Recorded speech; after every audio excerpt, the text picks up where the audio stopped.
Olá a todas e todos, aqui é o professor Célio Melilo.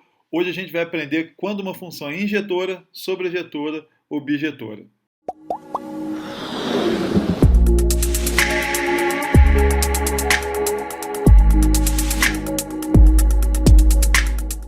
Uma função é dita injetora, ou injetiva é um sinônimo, quando, atenção porque está escrito aqui, x1 diferente de x2 implica em f de x1 diferente de f de x2.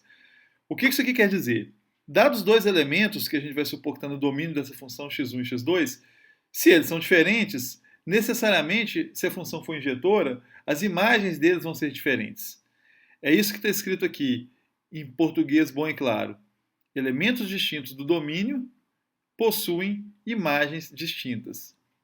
Ou ainda, se a gente quiser olhar da imagem para os valores do domínio, a gente pode pensar assim: cada elemento do conjunto imagem ele deve estar necessariamente associado a um único elemento do conjunto domínio. Não pode ter um elemento do conjunto imagem com mais de um elemento do domínio. Isso vai ficar mais nítido num exemplo que a gente vai colocar aqui agora.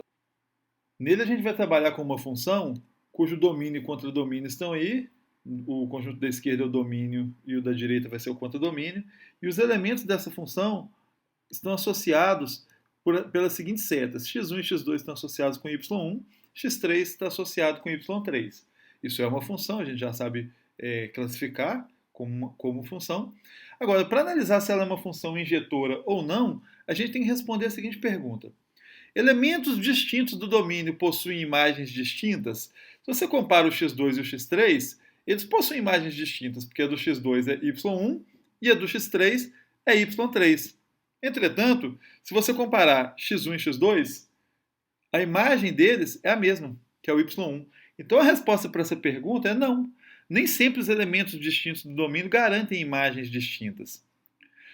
Pergunta semelhante poderia ser feita da seguinte forma: cada elemento do conjunto imagem está associado a um único elemento do conjunto domínio? Então a gente olha para o mesmo problema, que é o y1. É um elemento do conjunto imagem associado a dois elementos do conjunto domínio, motivo pelo qual essa função não é injetora. Qualquer uma das duas perguntas já responderia a essa questão. Agora vamos fazer uma pequena adaptação. Eu vou excluir aqui o x2 do domínio e vamos analisar agora, fazer as mesmas perguntas. Agora eu posso dizer que elementos distintos do domínio possuem imagens distintas? Sim, porque só tem esses dois, cada um tem uma imagem diferente. Cada elemento do conjunto imagem está associado a um único elemento do conjunto domínio? Sim, também. O y1 e o y3, que são os únicos elementos do conjunto imagem, lembrando que o y2, embora esteja no contradomínio, não está no conjunto imagem, os únicos dois elementos que tem aqui no conjunto imagem, tem cada um deles só um elemento do domínio associado. Então, essa função agora, depois dessa alteração, ela passou a ser sim injetora. Um segundo exemplo, a gente pode trabalhar a partir da lei de uma função de domínio inteiro e contradomínio inteiro. Sua lei vai ser f de x igual a x ao quadrado mais 2. Vamos pensar. Um número menos 2 no domínio dessa função, que é um número inteiro, tem a imagem menos 2 ao quadrado mais 2. 4 mais 2 dá 6. Um outro número do domínio dessa função, que é o 2, quando eu elevo ao quadrado somo 2, também dá 6. O f de 2 e o f de menos 2 são iguais. Portanto, essa função não é injetora, porque tem elementos no domínio que são elementos distintos, 2 e menos 2 servem como exemplo, mas que a imagem é a mesma, a imagem é 6.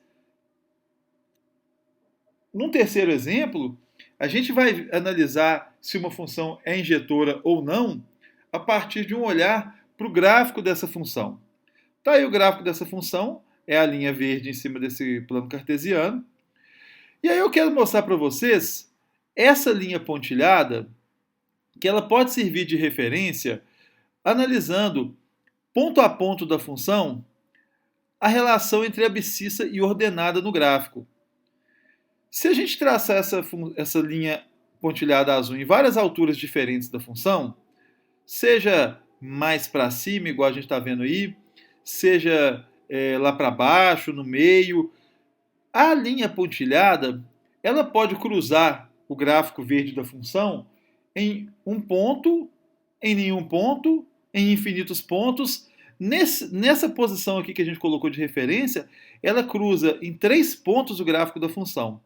Esse e esse. Esse ponto aqui é um ponto de abscissa um pouco maior que -3, ordenada 5. Aqui é um ponto de abscissa um pouco menor que -1 e ordenada 5.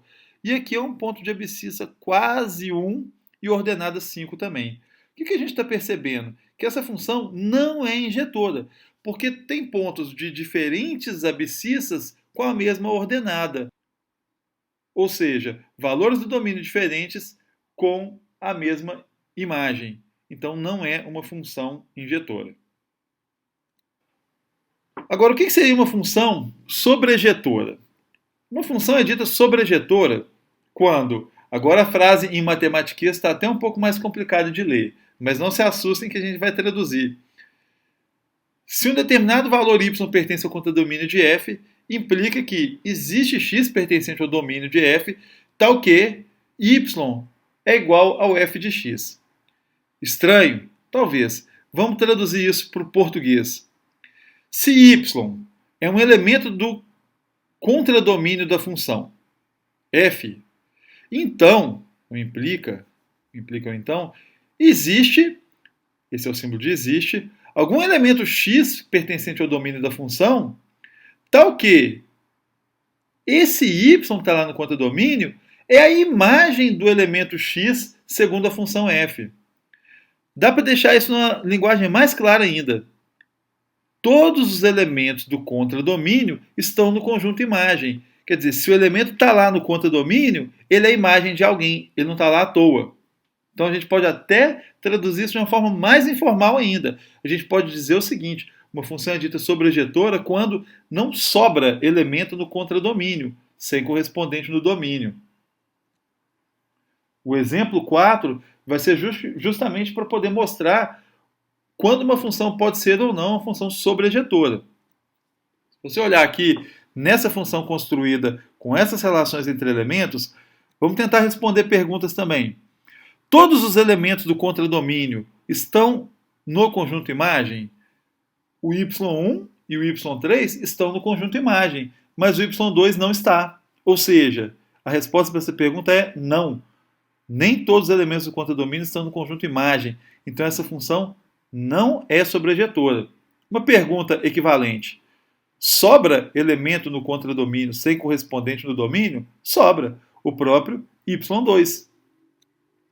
Essa função, portanto, não é uma função sobrejetora. E se eu fizer uma pequena adaptação? O x3 que estava associado ao y3, eu passo a associá-lo ao y2. Essa função passou a ser sobrejetora? Sim, porque agora o y2 não está mais sobrando. Agora o conjunto imagem contém os três, y1, y2 e y3. É o próprio contradomínio. Essa função agora, dessa nova forma que ela está, ela passou a ser sim sobrejetora.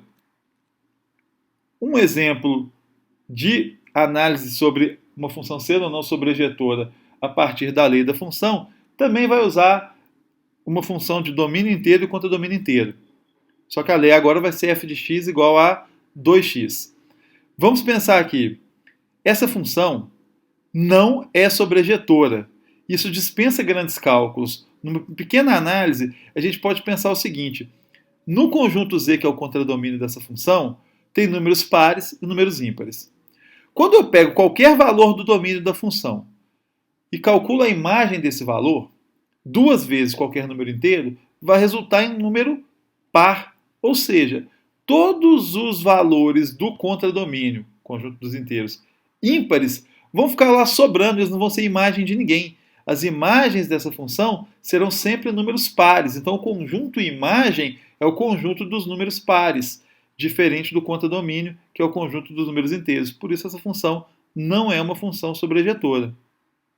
E uma função bijetora, ou um sinônimo, uma função bijetiva, é aquela função que é simultaneamente injetora e sobrejetora.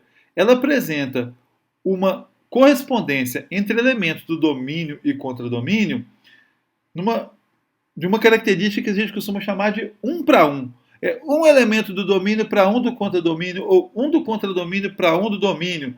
Não exatamente que você vai conseguir contar esses elementos, mas é que quando você fizer a associação, sempre vai ter um para cá exclusivo, um para cá exclusivo, um para cá exclusivo. E mais, quando você volta, olhando daqui para cá, também vai ser exclusivo, daqui para cá também vai ser exclusivo, daqui para cá vai ser exclusivo. Na verdade, uma coisa interessante sobre função bijetora é que se a gente usasse essa mesma relação num sentido inverso, associando os elementos do contradomínio aos elementos do domínio, ela poderia ser construída também como uma função. Por quê? Porque não ia sobrar ninguém e também não ia ter ninguém do conjunto de partida associado a dois elementos do conjunto de chegada. Mas isso é uma conversa para uma próxima aula. Por hoje é isso. Agradeço a atenção. Espero que vocês tenham compreendido esses conceitos iniciais. Tentem fazer os exercícios e bons estudos.